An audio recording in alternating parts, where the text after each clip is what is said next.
Nous avons tous la possibilité à l'intérieur de nous de trouver l'harmonie. Pourquoi je vous dis ça? Parce que à l'intérieur, on a tous un côté yin et un côté yang. Alors le côté yin, c'est quoi?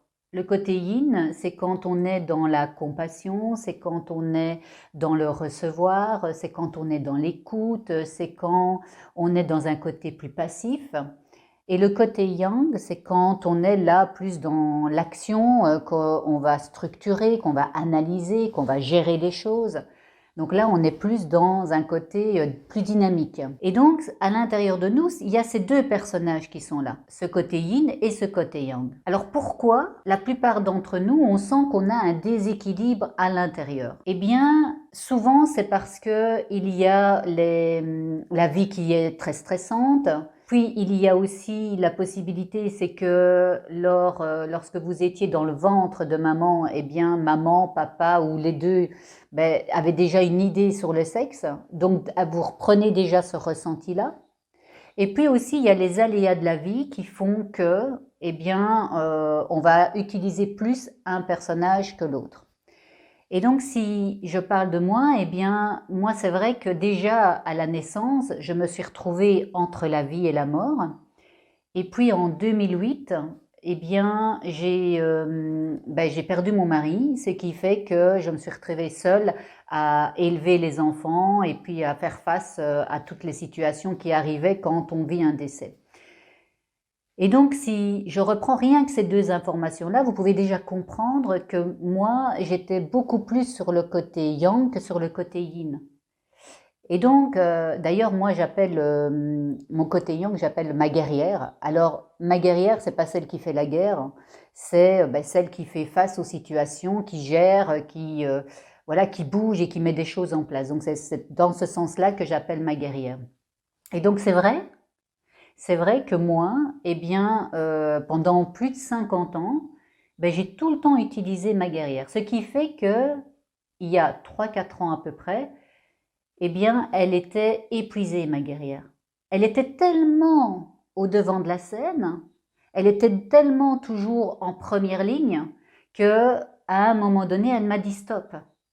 Elle m'a dit Laurent, j'en peux plus. Et donc, qu'est-ce que j'ai fait? Eh bien, en fait, c'est mon corps l'a ressenti. J'avais plus la niaque, j'avais plus envie de combattre, j'avais plus envie de faire face, j'avais envie de me poser, j'avais vraiment besoin de cette autre énergie. Et c'est là que ma pacifiste, eh bien, elle est arrivée. Et elle, elle a pu venir d'abord laisser à ma guerrière le temps de respirer et de récupérer de l'énergie. Et en plus, elle a permis de me donner la possibilité d'être beaucoup plus à l'écoute. Ça a été vraiment salvateur d'être à l'écoute de moi, d'être à l'écoute des gens qui m'entouraient, d'être à l'écoute de l'extérieur. Ça a vraiment été quelque chose pour moi de très très très positif. Et c'est là que j'ai compris. C'est là que je me suis dit, mais en fait, on vit dans un monde de polarité. On a le jour, on a la nuit, on a le soleil, on a la lune, on a l'ombre et on a la lumière. Et donc, c'est important de pouvoir utiliser les deux personnages. Donc moi, quand j'utilisais que ma guerrière, c'est normal qu'à un moment donné, elle soit épuisée. Parce que si j'utilise que le jour et que je supprime la nuit, vous vous rendez compte qu'on va être totalement épuisé à un moment donné. Et le corps, il a besoin de récupérer. Ce qui fait que c'est important de comprendre que les deux personnages doivent arriver à coexister, à naviguer ensemble et à pouvoir trouver cet équilibre. Et c'est là que vous allez ressentir l'équilibre intérieur. Alors, toi qui me regardes, dis-moi un peu, là maintenant, quel est ton personnage? Qui est-ce qui est au devant de la scène? Ton guerrier, ta guerrière ou bien ta pacifique? Et puis aussi, si quand tu l'as trouvé, est-ce que tu as la possibilité en conscience de pouvoir faire exister l'autre et de voir un peu ce qui se passe.